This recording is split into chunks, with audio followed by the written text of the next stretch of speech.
Oh, mau pergi. Oh ya, silakan dijawab untuk itu, Pak. Terima kasih pimpinan atas kesempatan untuk menjawab beberapa pertanyaan yang menurut saya sangat substantif, terutama dari Profesor Darmadi. Soal efektivitas. Jadi begini, pendirian Kopdes sesuai instruksi Presiden itu tanggal 27 Maret 2025. Jadi kalau dihitung baru sekitar 2 bulan.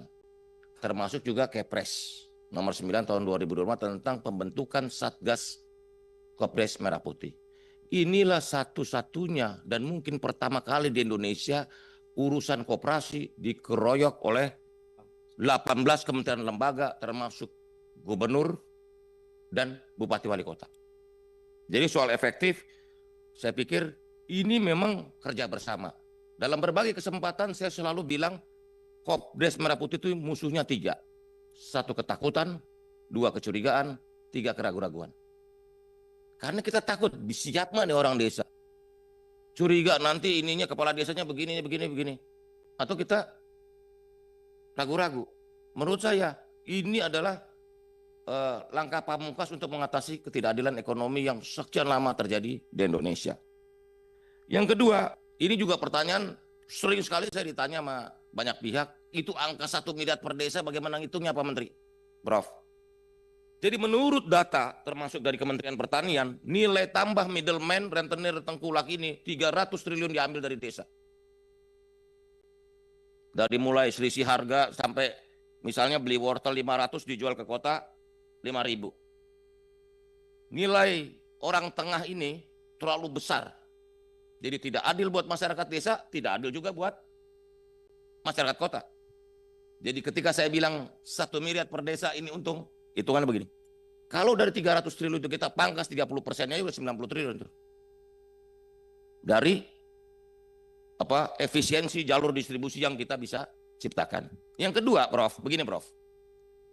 Subsidi pupuk itu 43 triliun, Prof. Harga pupuk dari pabrik itu 2.300. Dipotong ditambah ongkos angkut 300-400 tergantung jarak. Sekitar 2.700 atau 2.600. Sekarang di pasar harga pupuk bersubsidi itu 4.800. Deltanya terlalu besar. Dan itu sangat merugikan buat masyarakat, rakyat atau petani pupuk bersubsidi. Dari pupuk aja kita udah hitung berapa potensi yang bisa kita selamatkan, kita buat ringkas sehingga masyarakat bisa menerima manfaat dari subsidi. Belum subsidi LPG yang nilainya juga hampir 100 triliun. Di mana ternyata petani atau masyarakat membeli dengan harga yang besar, bukan harga subsidi. Jadi selama ini ide Kopdes Merah Putih ini begini, Prof. Ini ide Presiden untuk membuat barang-barang yang disubsidi oleh negara ini efektif, efisien sampai ke masyarakat. Jangan sampai negara udah mengeluarkan uang dalam jumlah besar untuk subsidi, ternyata tidak dinikmati oleh masyarakat. Pupuk masih dibeli dengan mahal, LPG dibeli dengan harga market, padahal negara sudah subsidi. Nah, dalam filosofinya adalah barang bersubsidi itu sebenarnya sudah menjadi barang publik. Karena sudah ada intervensi negara untuk mensubsidi komoditas tersebut. Nah, karena itu penyalur atau distributornya barang publik itu adalah harus lembaga milik publik yang bernama koperasi, Prof. Nah, kalau ditanya, ini koperasi monopoli, dalam undang-undang kita cuma 2 lembaga yang boleh monopoli. Yang pertama BUMN, yang kedua koperasi. Koperasi dibenarkan untuk BUMN. Minggu lalu saya bertemu dengan KPPU, Komisi Pengawasan Persaingan Usaha, karena ini koperasi adalah lembaga ekonomi yang sesuai dengan ideologi negara, maka dia boleh monopoli. Kenapa boleh monopoli? Karena koperasi milik orang banyak, bukan milik 1-2 orang. Sampai sekarang undang-undang kita masih memperbolehkan koperasi melakukan monopoli. Nomornya? Undang-Undang 5 tahun 99. Pasal 50, Prof. Itu gini pimpinan. Dalam Undang-Undang 5 itu, kalau koperasi itu dia jual kepada non anggota, itu nggak boleh, Pak. Itu nggak boleh, itu melanggar. Dan terjadi banyak kan yang bukan anggota. Karena banyak yang tidak bisa, ya artinya dia banyak juga koperasi yang sebetulnya dia bukan anggota gitu, jualnya dia luas, itu nggak boleh, ya kan? Apalagi kalau dia besar itu di situ. Itu Undang-Undang Nomor 599, ya.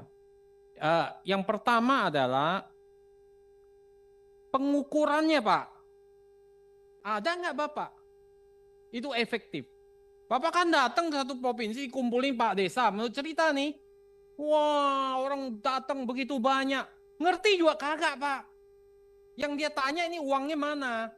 Itu aja Pak. Yang dia tanya uangnya itu mana? Nah ini orang ngerti nggak, komprehen nggak? Ini loh. Nah mana pengukuran Bapak? Ini kan Bapak hanya gegap gempita. Wow begini 50.000 naiknya per detik nih, kayak ini follower nih naiknya. Kayak bola ini apa yang follower banyak sekali, setiap detik banyak, naik 1.100. Efektif nggak nih barang? Orang gak ngerti Pak apa yang Bapak jelaskan. Itu yang pertama ya. Yang kedua, Bapak nggak punya bisnis model. Kenapa saya katakan bisnis model? Saya nggak pernah ngelihat. Bapak tahu yang namanya bisnis model? Kayak salah satunya Chan Kim Blue Ocean. Bapak tahu nggak? Nggak ada Pak bisnis model. Tadi Bapak menjelaskan, tapi bisnis modelnya nggak ada. Key resources-nya mana? Customer segmentnya mana? Streamline income-nya mana? Semua nggak ada penjabarannya Pak. Itu yang saya minta Pak. Itu ini kan banyak orang pintar nih, ya kan? Ya, iya. Nah itulah di media kan juga nggak ada nih Pak. Itu kan 3 SKS Pak. Ya. Ini kalau gini, sorry ya Pak, kalau Bapak masuk ini KMP semua bisnisnya homogen, tidak ada diferensiasi, yang terjadi red ocean Pak, ya kan? Maka ini harus dijelaskan kepada kami, gitu. Itu Pak Menteri, terima kasih pimpinan. Kali dialog dengan Prof. Darmadi ini karena lebih bisa menjawab banyak pertanyaan. Ini yang dikatakan Pak Asep tadi soal modeling. Ini kan tadi pembentukan, baru fase pembentukan. Kelembagaannya dulu. Bahwa sudah ada antusiasme dalam, misalnya soal kelembagaan ini kita jaga dulu apa nih? Minimal ada musyawarah desa khusus. Saya nggak mau forum mekanisme pembentukan Kopdes ini cuman omon-omon 10 orang jadi, enggak. Harus ada musyawarah desa khusus, oke? Yang kedua, dalam aturan kita, Pak Mufti ini juga menjawab pertanyaan Pak Mufti, itu kita udah jelasin, kepala desa, ex officio, ketua pengawas. Dan dalam pengurus koperasi yang jumlahnya 5 orang, tidak boleh ada hubungan semendah. Jadi istri, anak, nggak boleh jadi pengurus. Jadi nanti kalau ada dia, pasti akan kita batalkan.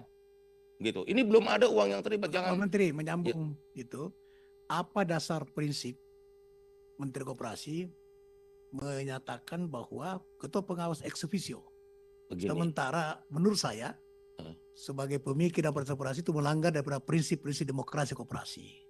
So, pengawas, pengurus dipilih oleh anggota. Koperasi itu prinsipnya dari dan oleh anggota. Anggota adalah pemilik dan pengguna jasa daripada koperasi. Itu. Apa prinsipnya Pak? Karena gini, pimpinan. Saya nyambung sedikit Pak. Karena itu hasil pimpinan. Izin. Sekalian dijawab Pak. Saya minta nanti dalam RUU, Bapak itu mencabut draft RUU yang akan disahkan nanti dan akan dibahas panja 1. Kepala pengawas mengganti kerugian. Itu ada di draft undang-undang. Itu saya nanti Bapak perjuangkan itu nggak boleh Pak. Kenapa kalau setiap kerugian itu dibebankan pada kepala pengawas? Berarti kepala desanya yang bertanggung jawab. Ada Pak. Ada Pak. Ya. Saya sudah baca Pak, mengganti kerugian Pak. Makanya Bapak nanti pelajari Pak, saya sudah baca Pak. Kita udah baca ya Pak Mufti? Kita udah baca Pak. Ikut bertanggung jawab.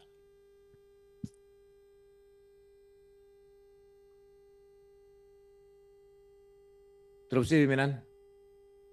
Kiri. Mana?